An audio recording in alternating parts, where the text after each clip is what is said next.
¿Qué es el hierro?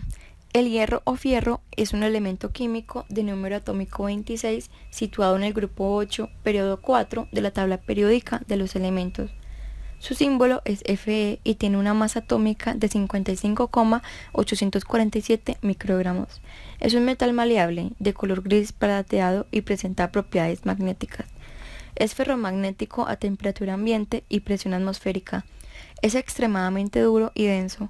Ese metal de transición es el cuarto elemento más abundante en la corteza terrestre, representando un 5%, y es el primero más abundante en masa planetaria debido a que el planeta en su núcleo concentra la mayor masa de hierro nativo, equivalente a un 70%. El núcleo de la Tierra está formado principalmente por hierro y níquel en forma metálica, generando al moverse un campo magnético. Hierro fundido. El hierro fundido es una aleación de hierro con un contenido del 2 al 4% de carbono. Ese carbono puede encontrarse disuelto formando cementina o en cantidades variables de silicona y manganeso y trazas de impureza tales como azufre y fósforo. Este se fabrica mediante la reducción del mineral de hierro en un alto horno. La temperatura de fundición normalmente oscila entre 1150 y 1200 grados centígrados. El hierro líquido se funde o se vierte y endurece en lingotes en bruto conocidos como lingotes de rabio, que se mezclan nuevamente con chatarra y elementos de aleación en hornos de cubilote y se vuelven a fundir en moldes para fabricar diversos productos de metal. El metal fundido adopta la cavidad del molde y al enfriarse se procederá a removerlo del propio molde. Muchas de las propiedades y características que la fundición finalmente adquiera dependerá de los numerosos procesamientos posteriores en función del método de fundición y del metal que se use. Las aleaciones de hierro con cantidades inferiores de carbono se conocen como aceros. Historia. Los primeros utensilios de hierro fundido como arados, vasijas, armas datan del siglo V a.C. y fueron descubiertos por arqueólogos en China. Europa se empezó a producir de forma esporádica a partir del siglo XIV. Se introdujo en Inglaterra alrededor del año 1500 y en América los primeros talleres de fundición se establecieron en 1619. El hierro fundido era un material de ingeniería más económico que el hierro forjado, porque no requería refinación ni trabajo con martillos, pero era más quebradizo y de menor resistencia a la tensión. En el siglo XVIII, en Francia, se desarrolló un hierro fundido maleable producido mediante un tratamiento térmico prolongado, y en 1948, en los Estados Unidos y Gran Bretaña, se inventó un hierro fundido dúctil. No fue sino hasta 1779 que se construyó Iron Bridge en Inglaterra, en el que se encontró con una estructura sin temple y alto contenido de silicio. Desde el siglo VII a.C. hasta el periodo de la Revolución Industrial en el siglo XVIII, el hierro fundido era duro y quebradizo. En cuanto al hierro fundido moderno, existen dos desarrollos significativos. Uno de ellos es el método de fabricación a través de la fundición de grafito esferoidal, desarrollada en los años 1940. Esa tecnología permitió producir hierro fundido de alta resistencia con fuerza de tensión superior a 300 Newton por milímetro cuadrado de forma estable. La segunda es la fundición de grafito esferoidal descubierta por Morrow en Inglaterra en el año 1947. Este descubrimiento permitió la fabricación de hierro fundido con una resistencia aún mayor a los 800 Newton por milímetro cuadrado. Propiedades generales. Propiedades mecánicas. Aspecto. Es distinto dependiendo del tipo de fundición que se trate.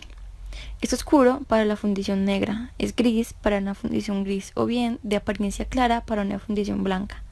Cuando la pieza de fundición queda al aire libre, la superficie externa se cubre de óxido hidratado de hierro, de un color rojo pardo que penetra lentamente en el interior. Peso específico. El peso específico varía con el tipo de fundición que se esté considerando. Temperatura de fusión. Aunque la temperatura de fusión de las fundiciones varía con la composición, con carácter general se debe decir que presenta un punto de fusión notablemente más bajo que el de los aceros, debido a su elevado contenido de carbono. Fluidez. Mediante la fluidez se trata de describir la propiedad del metal cuando se encuentra en estado líquido. de recorrer y rellenar bien los moldes. Las fundiciones presentan gran fluidez en estado líquido, siendo la fundición fosforosa más fluida que la fundición con poco fósforo. Contracción.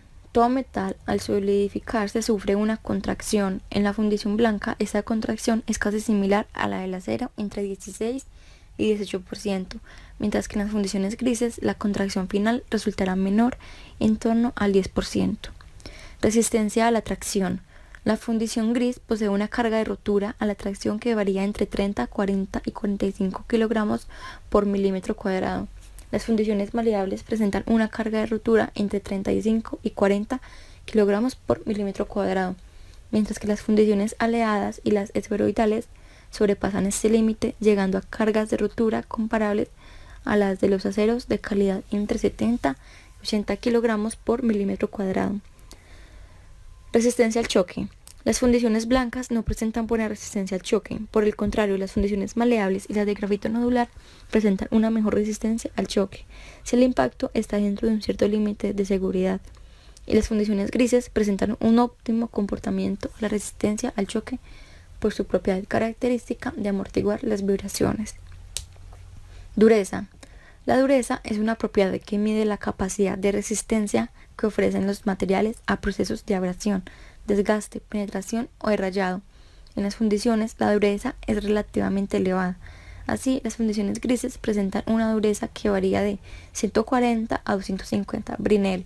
Las fundiciones blancas tienen un índice de dureza que supera los 350 a 400 Brinell. Otras propiedades. Las fundiciones son en general frágiles. Las fundiciones no son dúctiles ni maleables, por lo que no se pueden conformar por forja, laminación o extrusión, sino que las piezas de fundición se conforman directamente por moldeo. Las fundiciones pueden recibir baños galvánicos en caliente o ser niquelada, estañada y esmaltada al fuego para fabricar piezas de uso doméstico o para la industria. Por último, las fundiciones tienen una discreta resistencia química a los ácidos, álcalis, a las oxidaciones y el fuego, que les permiten que pueden ser utilizadas como componentes y elementos para máquinas e instalaciones químicas y térmicas.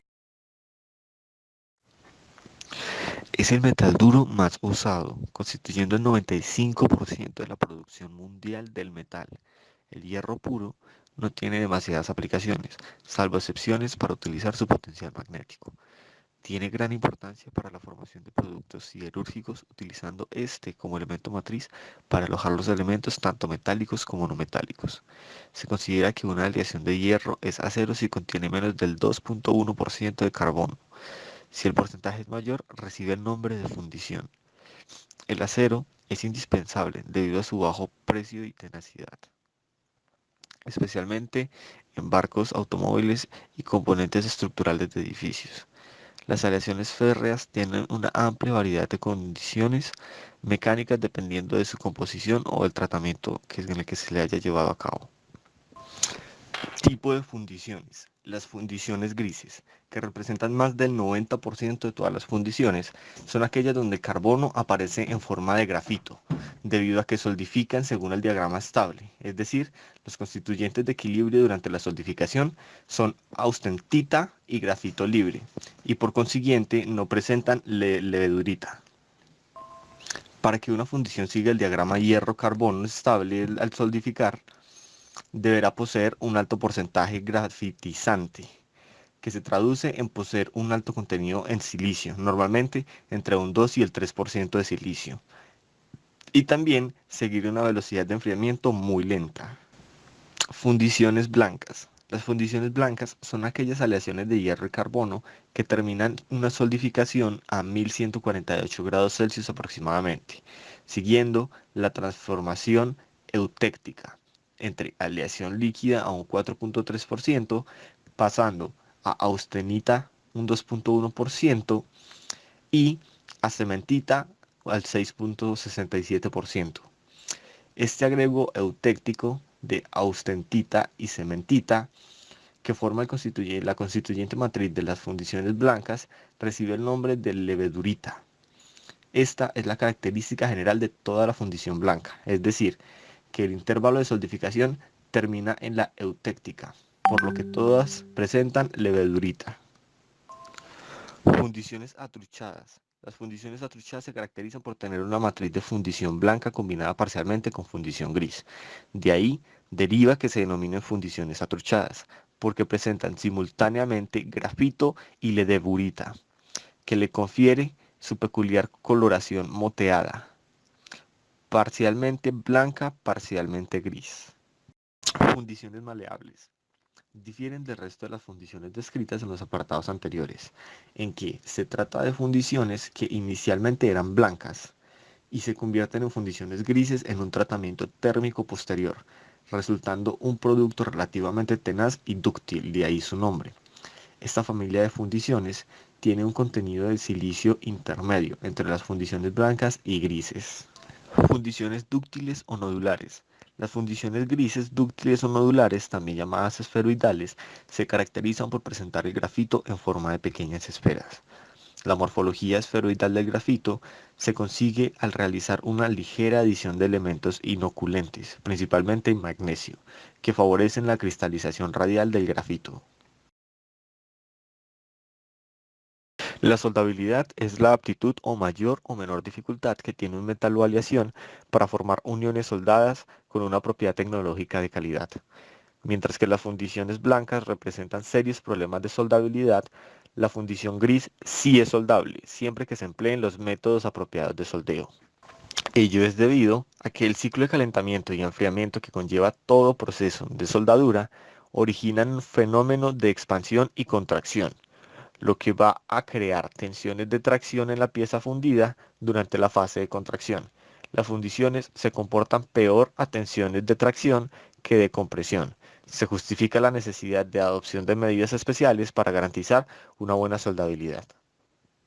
Ahora mirando la familia que constituye las fundiciones nodulares, cada vez más empleada en la actualidad, son también soldables. Un método práctico para soldar piezas de fundición maleable es la soldadura fuerte o bracing, empleando varillas de aleación de cobre para obtener los mejores resultados de la soldadura de piezas de fundiciones nodular y fundiciones maleables, centrado en el estudio de soldabilidad de las fundiciones gris, dado que más del 90-95% de las fundiciones que se emplean habitualmente pertenecen a esta familia. Los métodos más usuales para la soldadura de piezas de fundiciones gris son la soldadura oxiacetilénica. La soldadura oxiacetilénica es un procedimiento a menudo empleado para ejecutar la soldadura de piezas de hierro fundidas, fundiciones gris, sobre todo si son pequeñas longitudes, pequeñas dimensiones que hay que soldar. La llama a emplear en esta soldadura deberá ser neutra. Como materiales de aporte se suelen emplear dos tipos de metales de rellenos, varillas de hierro fundido y barras de zinc cobre. Las soldaduras que sean ejecutables con la varilla de hierro fundido adecuadas van a resultar tan fuertes y resistentes como el metal base. Para que el procedimiento de soldadura resulte óptimo, se deberá realizar una correcta separación de bordes de la pieza a unir y tener presente realizar un precalentamiento y también un postcalentamiento una vez ejecutada la soldadura, con objeto de controlar la velocidad de enfriamiento de las piezas soldadas. Por otro lado, si se emplean como material el aporte de barra de zinc cobre, se producirán soldaduras de bronce. El bronce depositado en el cordón de la soldadura aportará una ductilidad relativamente alta a la unión. Soldadura por arco eléctrico con electrodo revestido. El sistema de soldadura eléctrica con electrodo recubierto o revestido se caracteriza por la creación y mantenimiento de un arco eléctrico entre la varilla metálica llamada electrodo y la pieza a soldar. Antes de iniciar la soldadura es necesario realizar una cuidadosa preparación de la pieza de fundición al soldar, con el objeto de eliminar los materiales extraños de la superficie y limpiar completamente el área de la soldadura. Eso significa quitar los restos de pintura, grasa, aceite y otros materiales indeseables de la zona de soldadura. Se recomienda realizar soldaduras con penetración completa para que toda grieta o defecto que se origine se elimine completamente, dado que cualquier defecto puede volver a aparecer en condiciones de servicio. Realizar un precalentamiento previo es conveniente para la soldadura de piezas de fundición con cualquiera de los procesos de soldadura antes descritos. Este precalentamiento podrá ser reducido cuando se utilice material de aporte que sea muy dúctil. Con el precalentamiento se conseguirá reducir el gradiente térmico entre la soldadura y el resto de la pieza. En el proceso de soldadura por arco eléctrico con electrodo revestido, para la soldadura de hierro fundido se suelen utilizar cuatro tipos de metales de aportación: electrodos revestidos de hierro fundido, electrodos revestidos con aleación de base en cobre, electrodos revestidos de base de níquel y electrodos revestidos de acero suave.